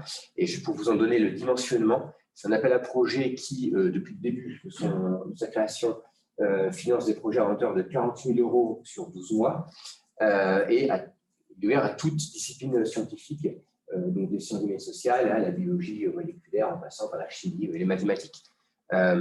C'est un appel à projet qui vise, c'est pas énorme, 40 000 €, ça vise à rendre les dossiers compétitifs pour qu'ensuite il aille sur des appels à projet de plus grande ampleur, de type INCa, LIG ou que sais-je. Donc on est vraiment dans ce qu'on appelle l'émergence. Et donc, je vais rester là-dessus pour l'instant. L'idée qui était la nôtre, en fait, en 3 étages, rapidement, ça a été de dire, premier étage, on veut un concerteur thématisé sur l'expérience patient. C'est-à-dire que les instances du CARA ont estimé que c'était une thématique qui méritait d'être fléchée, et donc de faire émerger des projets de recherche sur l'expérience patient. Chemin faisant, on est allé un peu plus loin. On s'est dit, en fait, ce serait bien, quitte à bosser sur l'expérience patient, que les projets candidats intègrent des patients, et intègrent des patients comme co-chercheurs, ou en tout cas comme participants à la recherche, et pas simplement comme objet de recherche. Et ensuite, on allait encore un cran plus loin, et c'est ça aujourd'hui dont on veut vous parler, c'est dire, mais finalement, ce que nous, Clara, on demande aux chercheurs, il faut qu'on s'applique à nous-mêmes. Autant co-construire l'appel à projet avec les patients. Pourquoi on demanderait aux chercheurs à faire ce que nous, on ne fait pas. Et donc, on a tenté de le faire. Alors, pour le faire, qu'est-ce qu'on a fait? On a créé, alors il y a un bar de Zoom qui mange les titres. On a créé, alors c'était, je crois, à partir de l'été 2020, où j'ai commencé à contacter des patients. Il y a plusieurs voies de recrutement. Et Raymond, je te... Donc, on a créé un partenariat avec les patients, entre le CLARA et le département. Mais moi, à titre personnel, je suis rentré dans le CLARA au niveau du conseil scientifique, du comité de pilotage scientifique en 2017. Et c'est cette rencontre, en fait, qui a permis, dans le cadre du projet, d'apporter les patients, d'où ils viennent, comment ils viennent. C'est par rapport à nos structures et qu'on a créé une complémentarité entre les deux structures pour arriver à ce projet. Donc voilà, ce que dit cette slide, c'est que pour constituer ce groupe-là, on a activé plusieurs ficelles, hein. Oui, c'est ça. Donc les interconnaissances, les effets boule de neige et quand même 2 représentations institutionnelles officielles avec la Ligue contre le cancer et France Asso Santé. Alors très très concrètement, pour rentrer dans le dur du sujet, on s'est réunis, je parle vraiment en 2020, fin 2020. On s'est réunis grâce à la Covid par Zoom, à 12 réunions jusqu'aux auditions, j'y reviendrai, avec 80% de présence à chaque réunion. Là, ce que vous voyez, l'image là, c'est une capture d'écran du cloud. En fait, on a pris le cloud du Clara où on a mis tous les documents en commun. Tous les Zooms étaient enregistrés, donc pour que les personnes absentes puissent aller revisionner les réunions auxquelles elles n'avaient pas pu participer. On a créé une mailing list parce que c'est toujours très embêtant de mettre des emails, des adresses dans les... Donc une mailing list qui est très utilisée, pas au quotidien, mais presque. Et côté Clara, donc en fait, c'est moi qui rédigeais les comptes rendus qui étaient validés ensuite et qui proposait un ordre du jour, évidemment en étant attentif aux propositions portées par les patients. Du coup, ces patients-là, ce groupe-là a eu ces 3 séries de missions. Je laisse répondre sur la rédaction. Sur le mode d'évaluation. Non, continue. Alors, la première mission, c'était la rédaction du cahier des charges. Travailler avec un groupe de patients sur un appel à projet, c'était dire, écrivons ensemble le cahier des charges. Donc, on a dû définir ce qu'on entendait par expérience patient. Là, ça a pris quelques séances. Les patients ont décidé à quelle ouverture disciplinaire en fait, on proposait aux chercheurs. En fait, il a été décidé de s'ouvrir à tous les chercheurs. On s'est très vite dit, en fait, il ne faut pas se réserver au SHS. On associe souvent l'implication des patients au SHS. En fait, on pense que c'est plus compliqué que ça et qu'il faut l'ouvrir à toutes les disciplines. Et on s'est également dit qu'il faut que ce soit ouvert aux partenariats dits émergents. Il faut qu'on accepte d'avoir des chercheurs en face de nous qui ne savent pas s'y prendre et qui sont plein de bonne volonté. Et ce n'est pas grave si le partenariat n'est pas super bien ficelé, qu'on aimerait qu'il soit dans l'idéal. Donc l'idée dans le mode d'évaluation, c'est de conserver une expertise scientifique indépendante. Ça, c'était particulièrement important. Donc les patients ont participé donc, au cahier des charges, aux auditions des candidats, surtout en veillant bien que tous les projets soient co-construits avec les patients, que les patients soient inscrits dans les projets. Sinon, c'était des motifs de retocage. Et ensuite, on a évité le conflit d'intérêts avec les patients qui sont impliqués dans les projets. S'ils sont dans un projet, bien sûr, ils ne peuvent pas participer aux auditions et participer surtout au jury, parce que sinon, on est dans les conflits d'intérêts. Voilà. Et donc, ce même groupe de patients, ensuite, mener des auditions, donc c'est une modalité qu'il avait choisie lui-même. Il avait été estimé que faire des auditions, c'était permettre de mesurer la réalité du partenariat, que c'est facile à l'écrit de dire « ouais, super, je bosse avec un patient », et que ça, il fallait mesurer pour éviter le patient dans du marketing. Et alors ça, c'est une vraie spécificité, je pense, assez forte. Seuls les patients de ce groupe-là ont constitué un jury et avaient une voix délibérative. Donc, c'est vraiment les patients qui ont choisi les projets lauréats. Après, comme l'a dit Raymond, une phase d'expertise faite par des chercheurs indépendants, donc qui a permis d'écrémer et de garder les meilleurs projets scientifiques. Mais la case qualité scientifique était cochée. Et donc, on a pu dire aux patients, c'est vous qui choisissez les projets lauréats.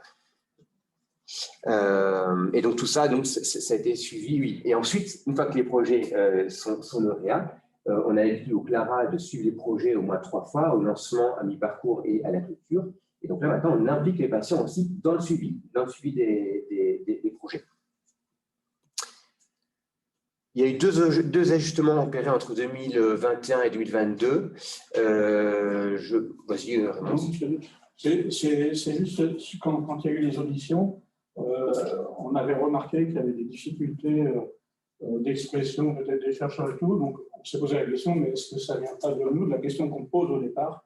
C'est comme ça qu'on a réajusté un petit peu au niveau des auditions sur le questionnement, des choses comme ça, plein de petites choses comme ça. Donc c'est pour ça que ces situations d'évaluation, on a fait un copie, on s'entretient pour toujours être dans une marche d'amélioration par rapport bien sûr, La grille d'audition a été, je pense qu'on était un peu naïf la première année. On s'est dit, on veut garder un lien humain avec les porteurs de projets, on n'a pas de grille. Et en fait, la grille, elle est indispensable pour un traitement équitable.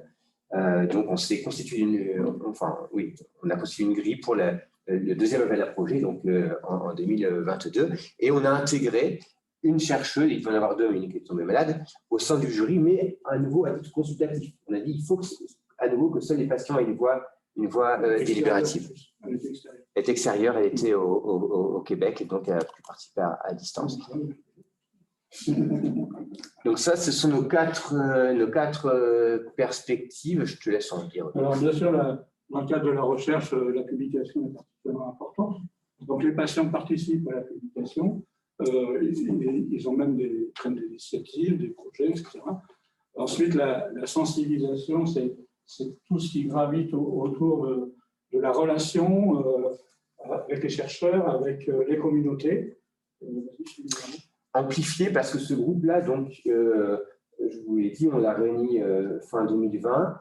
Tout le monde a re-signé pour une nouvelle année. Donc, c'est-à-dire qu'on a ensuite co-construit l'appel à projet qui donc est sorti en 2022, pardon, et on vient de choisir des lauréats. Et là, tout le monde est repartant pour un nouveau cycle, mais amplification parce que là aussi, dans ce groupe-là, le courant passe bien. Et on s'est dit, bon, maintenant, il faut monter en puissance. Et donc, le groupe s'est constitué d'une charte de fonctionnement, on s'est réuni en juin. On va pouvoir la rendre publique parce que cette charte a été validée par les instances du cancéropole. Et l'idée maintenant, c'est d'agrandir le groupe, passer de 10 à 20, et de mener d'autres actions que simplement cet appel à projet en co-starter. Et la formation, parce que ça fait partie aussi de la sensibilisation. Parmi les actions qu'on pourrait mener à bien, c'est former des patients intéressés par la recherche, mais aussi des chercheurs intéressés par cette collaboration, parce qu'on pense que les chercheurs aussi méritent d'être formés sur cet aspect des choses. On a besoin de former ensemble. Au départ, la première formation, on est des participants sectorisés quelque part, par communauté, et l'objectif, c'est de former ensemble. Je prends l'exemple de l'éducation thérapeutique, la meilleure formation qu'on puisse faire, c'est former ensemble les professionnels et les patients.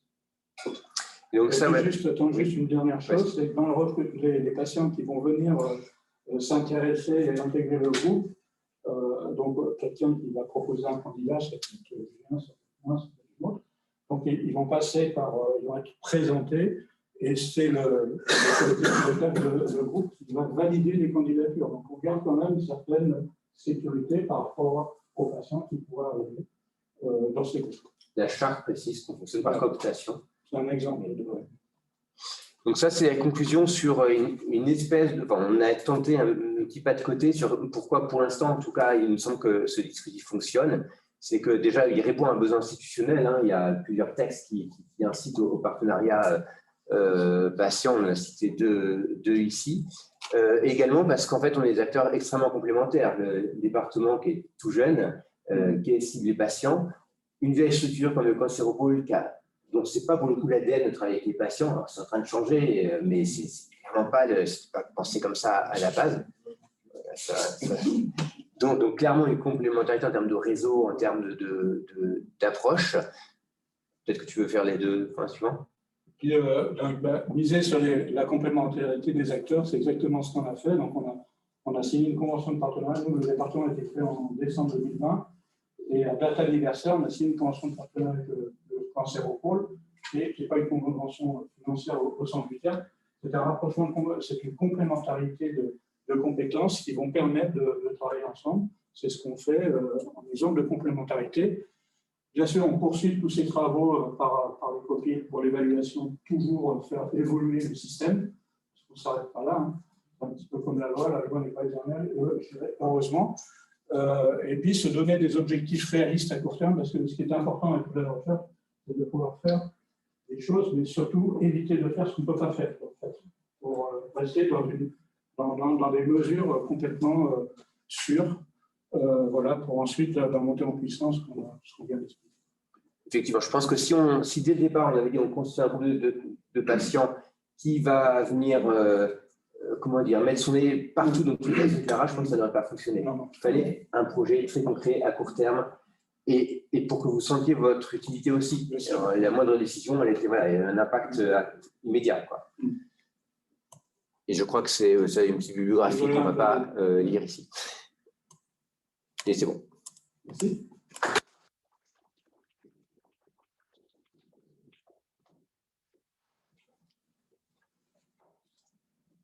Ça me donne beaucoup d'espoir parce qu'il y a 5 ans, j'étais à un séminaire au Québec.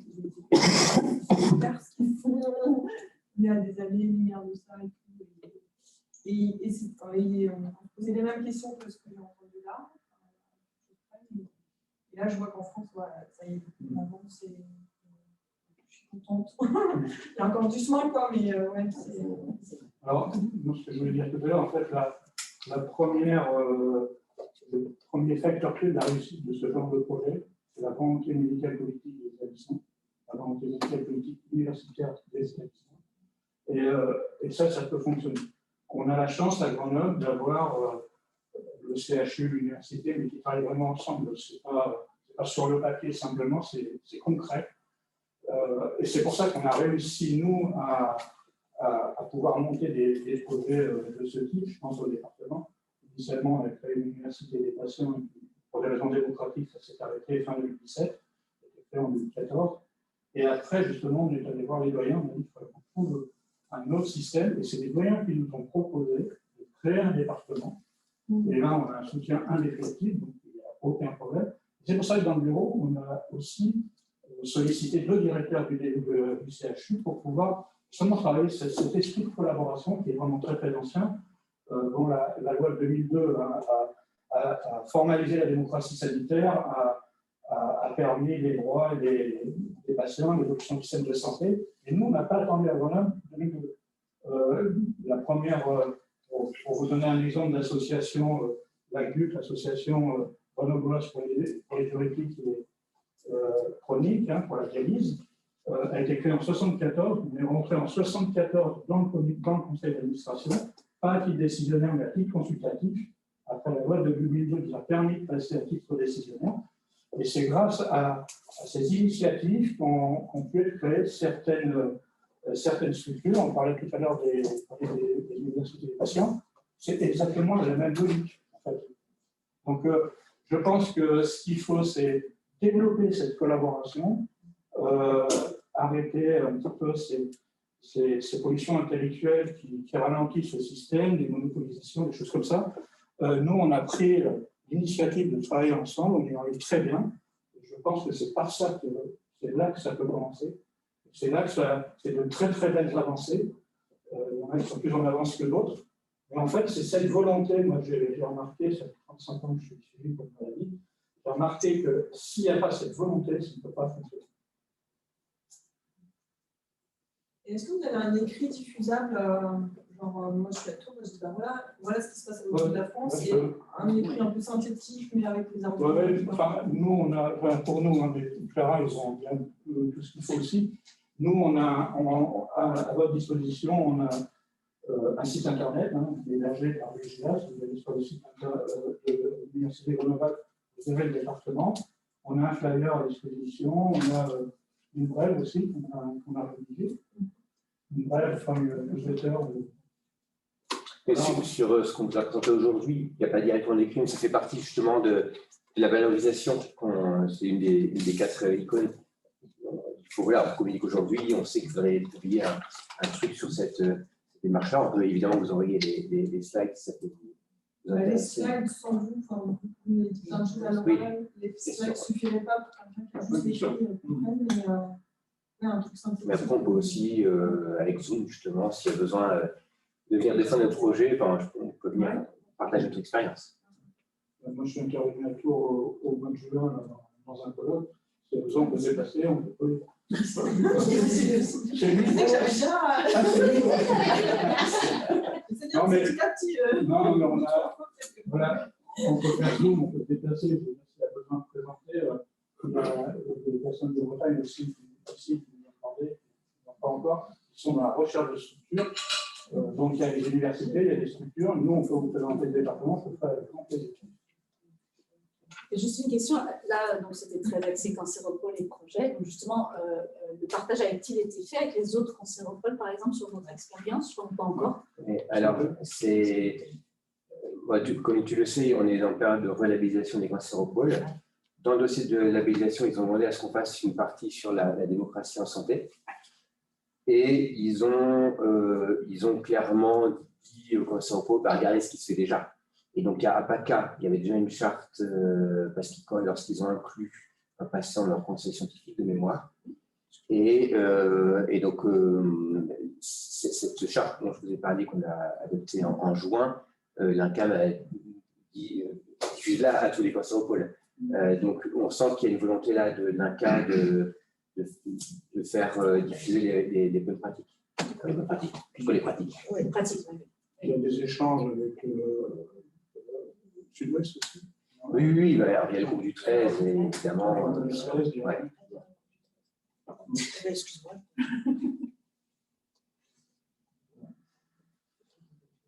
Il y a une chose que je n'avais pas eu le temps de dire, c'est que moi, évidemment, au conservatoire, je le gérais avant ça. J'avais une crainte, c'était est-ce que les patients vont comprendre les contraintes qui sont les miennes? Moi, en tant que chef de projet, je dois respecter certains, notamment cette fameuse expertise scientifique, indépendante, etc. Et en fait, il y a une crainte totalement infondée. Et quand on expose pourquoi on a telle façon de fonctionner, etc., ils comprennent bien, vous comprenez bien que j'ai des instances au-dessus de moi, etc. Alors, ça fait partie aussi d'un travail préliminaire qui a été fait notamment à l'Université des patients, parce que tous les patients qui interviennent, il y en a 7 à peu près, c'est ça, le groupe de patients, qui interviennent, ils ont été formés ensemble sur l'éducation thérapeutique et tout. Donc, ils ont une formation initiale, ils sont intervenus dans des projets d'éducation thérapeutique en tant que participants, bien sûr, dans l'enseignement et dans la recherche. Donc, ils avaient quand même une culture. Les 7 patients ne sont pas tous passés par là, forcément. Tout le monde n'est pas passé. Si, presque tous. Ouais, enfin, il y a peut-être un ou deux, mais dans l'esprit, les patients qui vont intervenir, c'est un peu le rôle du département, mais c'est le rôle des universités des patients aussi. Hein, c'est justement de former les patients pour qu'ils puissent intervenir. Donc, il y a 2 niveaux. Soit les patients interviennent en apportant un témoignage de sa pathologie et tout, donc ça c'est une chose. Si les patients transfèrent, il n'y a pas de témoignage. S'ils rentrent dans un groupe contrôle, il n'y a pas de témoignage. Là, on est dans un autre niveau, c'est d'autres types de patients, d'une autre typologie de patients qui interviennent. Et l'objectif, c'est, pour certains, pour la plupart même, c'est de les former initialement. Il est vrai qu'il y en a qui ne sont pas formés, qui sont très performants quelque part, mais on essaye de leur donner la formation a pour but d'améliorer la relation. On parlait tout à l'heure d'entretien motivationnel et tout, c'est pour faciliter. En quoi les 7 patients qui sont dans ce projet, dans ce travail-là, pourquoi ont-ils besoin d'être formés à l'éducation thérapeutique? Non, c'est pas. C'est ce que j'ai compris. Non, c'est pas une obligation. Je donne un exemple. C'est un exemple. Hein, ils l'ont été, mais c'était pas. C'est pas un prérequis. Je vais faire une remarque. Parce qu'à mon avis, justement, elle est essentielle. C'est que aujourd'hui, très souvent, quand je dis très souvent, c'est très, très souvent, les patients partenaires passent par les 40 heures. Ou assimilés. Souvent. Non, souvent. Moi, je le vois. Statistiquement, c'est souvent. Or, les 40 heures, ça ne répond pas à toutes les attentes du partenariat. Non, sujet. La question que vous vous posez, c'est la formation de valeur ajoutée d'expérience patient. Vous êtes en train de mettre en place. Est-ce que c'est finalement pour vous le module qu'il faudrait mettre en place pour monter le partenariat? Est-ce qu'à votre avis, c'est un mode de formation envisageable? C'est pas une obligation, c'est une valeur ajoutée. En quoi est-ce une valeur ajoutée? C'est ça que je ne comprends pas. Parce que les patients qui vont être formés par rapport à la communication, à la relation, un patient qui apporte son témoignage, par définition, on le fait quand même assez souvent, on n'a pas besoin de formation spécifique, on vient sur la spontanéité, on vient raconter l'histoire, on n'a pas besoin d'une formation, quelque part. Oui, mais on a un problème. Quand on rentre dans des spécificités, où il y a besoin, on l'a vu tout à l'heure, d'une relation particulière, on a besoin de formation pour des spécificités. Oui, mais ça peut être autre chose. Ça peut être le TP. Mais ça peut être autre chose, bien sûr. Je donnais un exemple. Oui, d'accord. Non, parce que pas transformer mes propos. Je donnais un exemple. J'avais compris que c'était un prérequis. Non, c'était une valeur ajoutée. Non, c'est une valeur ajoutée. Il y a deux choses. Oui, bien sûr. Moi aussi, en tant que patient chercheuse, j'ai besoin de formation, mais pas du tout en éducation thérapeutique. Non, mais je donnais recherche, en codage. Je donnais un exemple par rapport à l'historique de notre département, comment nous, on a fonctionné. D'accord, ok. Mais pas sur le groupe. Pas sur le projet, là. Là, on a des gens qui ne sont pas. Ok, je n'ai pas compris. C'est bien, ça me semblait. Parce que, pour vous donner un exemple, on a formé 45 patients à l'éducation thérapeutique, dont 35 en maladie chronique et 10 en santé mentale. Il y en a 5 qui ont obtenu des TU, des U, des masters, des choses comme ça. En fait, c'est une possibilité pour le patient d'aller plus loin. Je citais juste un exemple par rapport à ce que nous avons créé et nos objectifs. C'est-à-dire qu'on n'était pas, l'idée, ce n'était pas de former les patients, alors on est des formateurs, on vous forme, débrouillez-vous. Ce n'est pas ça l'idée, c'est permettre aux patients de sortir de leur place, de leur donner une possibilité, un effet de levier pour aller plus loin. Et il y en a qui sont orientés vers le TP, il y en a qui sont orientés vers l'enseignement, et il y en a qui sont orientés vers la recherche. Ça, c'est vraiment Juste par rapport à la formation, il y a quand même deux optiques et il y a, je pense, quand même un fond commun. Il y a l'optique d'accompagner les patients à reconnaître en fait, les compétences qu'ils ont et qu'ils se les reconnaissent pour eux-mêmes. Et ça peut être le cas des personnes qui n'ont pas besoin de formation, on va dire, à la communication, parce qu'en fait, ils ont acquis des compétences par un cheminement qui leur est propre. C'est un. Mais n'en demeure pas moins, et ça recoupe un peu l'histoire de pourquoi certains patients passent par le TP, c'est qu'en fait, il y a le développement des compétences psychosociales, qui est dans le programme OMS, qui est valable pour tout le monde, qui contribue à un meilleur état de santé de la population, pour lesquels, en fait, les personnes ne sont pas, enfin, les citoyens ne sont pas formés. Et en fait, en passant par ce biais-là, ça reste encore une fois quelque chose qui dépasse en fait, le partenariat patient et en fait, la contribution des citoyens plus largement en fait, à tout ça. Mais dedans, vous allez trouver des façons de communiquer les uns avec les autres, de faire valoir en fait, sa perspective. Ce que je veux juste te dire, c'est que au stade où on en est, et par carence en fait, du système éducatif, et je parle du primaire, secondaire jusqu'à la faculté, en fait, on peut quand même proposer cette formation-là. Donc, moi, j'entends que des fois, on grandit en étant là, en disant ben non, les patients ne sont pas besoin d'être formés, mais en fait, ce n'est pas les patients qui ont besoin d'être formés. Non. C'est dans ça que je regarde. Non, mais il n'y a pas de. Je suis un révolutionnaire, ce n'est pas pour me défendre. Non. Ce que je veux dire par là, c'est qu'en fait, tout le monde a besoin de se former et ce n'est pas non plus que pour les patients. Mais n'empêche que si on donne ces compétences-là aux gens, ben, ça favorisera en fait cette interaction. Et Robert, par rapport à ce que tu disais tout à l'heure, le fait d'avoir des formations communes patients et soignants, eh bien, par défaut d'autre chose, les formations en ETP où il y a les patients et les soignants, eh ben, elles contribuent déjà à poser les bases de la relation, du partenariat à venir, etc. Donc, c'est par défaut d'autre chose. Mais pour moi, c'est un bon moyen. Oui, je pense qu'en fait, il faut qu'on switch parce que si à chaque fois on est dans l'éducation thérapeutique, le problème, c'est qu'il n'y a pas de maladie, il n'y a pas de développement de ces compétences. Donc, c'est quand même un problème. Le prérequis, ça c'est la maladie. Oui, et puis après, il y a tout ce qui est. Si on remonte dans le prérequis, nous, on n'a pas fait de prérequis pour les patients. On n'aura pas de demande. Mais après, je pense qu'il y a un prérequis en tant que citoyen. On doit contribuer à ces différents. Oui, quand même. Sans contredire mon aimable voisin, je voudrais quand même dire un truc qui, à mon avis, est largement sous-estimé. Quand j'entends que, quand tu fais témoignage de ta maladie, alors évidemment, moi je saisis, mon truc à moi, c'est l'éducation thérapeutique, mais j'observe quand même que nous avons des gens qui font du témoignage dans la formation, du témoignage dans la recherche, dans la certification qualité, la notion de patient témoin, patient traceur, patient machin. Et ces gens-là, en réalité, au cas par cas, maladie par maladie, peuvent faire beaucoup de mal. Oui. Parce qu'ils n'ont pas cette formation. Il n'y a pas de formation au témoignage. Ça, c'est un vrai problème. Je vous donne un exemple. Typiquement, la maladie chronique. Vous avez deux types de maladies chroniques.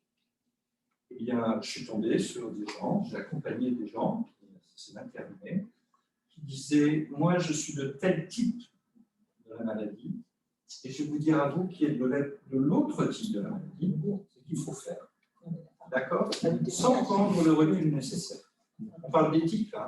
On parle de recul par rapport à sa posture propre et de la nécessité de se mettre un petit peu en retrait, à distance, de son expérience propre pour communiquer avec tout le monde. Là, il y a un problème. C'est un problème absolument majeur. Dans les maladies, il y a des types de type 1, il y a des types de type 2. Je peux vous garantir, moi, que ça a fait des dégâts. En psychiatrie, je l'ai vu aussi. Okay. Attention. J'ai du mal à comprendre dans le témoignage. Moi, je ne suis que malade. Je ne suis que malade. Je ne peux relater que mon vécu de malade. En aucun cas, je ne suis légitime à dire à un autre malade, à un proche, à un soignant, ce qu'il doit faire. Je peux, dans mon témoignage, souligner ou accentuer certaines choses qui me sont arrivées, qui peuvent être alors d'exemple, mais qui ne sont que descriptives. En aucun cas, je ne peux m'autoriser à donner un conseil quelconque. Je ne suis que malade, ce qui n'est pas rien, mais... On est dans l'éthique. Si on n'a pas de charte, si on n'a pas de charte, si on n'a pas de collectif chargé de faire respecter le respect de la charte, moi j'ai une charte en 12 points. OK? Charte en 12 points. Tu ne contrediras pas le discours médical. D'accord? 12 points. Et un des 12 points, c'est que tu ne prends pas de recul par rapport à ta maladie. Car tu peux témoigner, mais derrière, et c'est logique. Enfin, on va poser des questions aux témoins. À toi qui témoigne, qu'est-ce que tu penses d'eux? Ça dérape. Hein? Ça dérape très très vite. Très très très vite. C'est un des problèmes majeurs. On passe par les témoins. Oui, justement, c'est pour ça que ça passe par des cooptations, par les structures. Mais là, pour le coup, on a affaire à des partenariats de recherche. Donc, si les équipes de recherche se constituent ou pas, on attend des patients que leur puissance de témoignage, franchement, moi, ça m'intéresse. C'est ça le témoignage.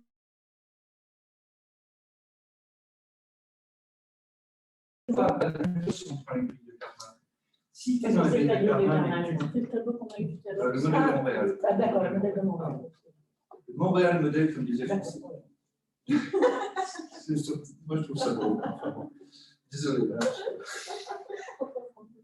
Mais en fait, ça dépend des rôles, des missions qui sont faits par les gens. Il y a des patients qui aujourd'hui ont la formation nécessaire pour construire des programmes. Alors, je parle d'UTP, je peux en parler de formation, je peux parler de recherche probablement. Il y en a d'autres qui sont au premier niveau de la fameuse grille de Karpman, du modèle de Montréal. Ce sont des ce sont plutôt des objets du travail. C'est le début de la crise. Mais en fait, tous ces gens-là ils coexistent à tous les niveaux et dans tous les domaines. Attention, un problème majeur qu'on constate en permanence, c'est qu'on confond les missions des personnes et les niveaux de responsabilité, les niveaux de formation, les niveaux de rémunération, de bénévolat, etc., en fonction de ce que font les gens. Il y a aujourd'hui, peut-être aujourd'hui, 2 à 3 000 usagers partenaires du système de santé, en dehors des représentants des usagers qui en sont. Hein. Je remarque au passage. 3 000 personnes, soit 3 000 personnes, énormément de gens font du témoignage. La plupart d'entre eux sont des bénévoles, font du témoignage. Et c'est un vrai souci.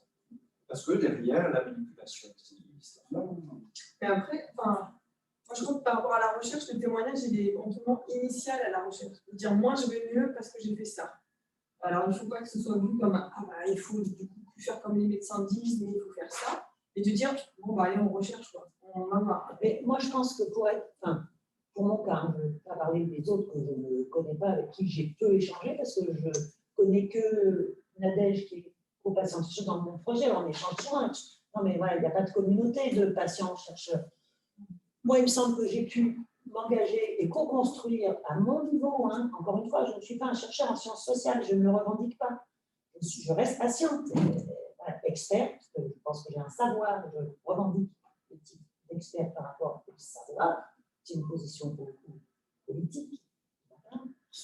J'ai pu intégrer, parce que j'avais, au-delà des témoignages, réfléchi sur mon propre parcours, sur ma propre aventure de malade, que je l'ai argumenté avec des lectures, que je l'ai sourcé. Alors, ça vient aussi de ma formation initiale de journaliste, que j'ai besoin pour, avant d'écrire un papier, de l'alimenter à minima. Je ne dis pas que je suis la journaliste du siècle, hein, mais à minima, de me documenter un peu sur ce que je vais raconter aux gens quand même. C'est une responsabilité. Donc, il me semblait que moi, au-delà de mon témoignage, il fallait que je l'ai digéré et que je l'ai, qu'il ait une valeur, qu'il y ait un mot qui me un peu universel.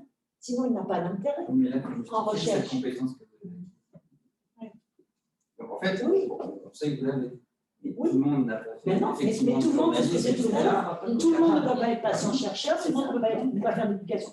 Donc, dans le monde des patients experts, partenaires, il y a une volonté, il y a une espèce de truc, moi, qui m'interroge, qui est le patient, il peut tout faire. Eh bien, non. Non, ça veut pas être, c'est pas parce que vous avez eu cette formation que vous avez été en capacité de faire tout ce que vous avez fait. Enfin, aussi, oui, il y a d'autres personnes qui n'ont pas forcément fait ce cursus-là, qui sont aussi en capacité. Heureusement. Si on veut reprendre à 4 heures, je vous propose que les échanges se prolongent sur le sujet.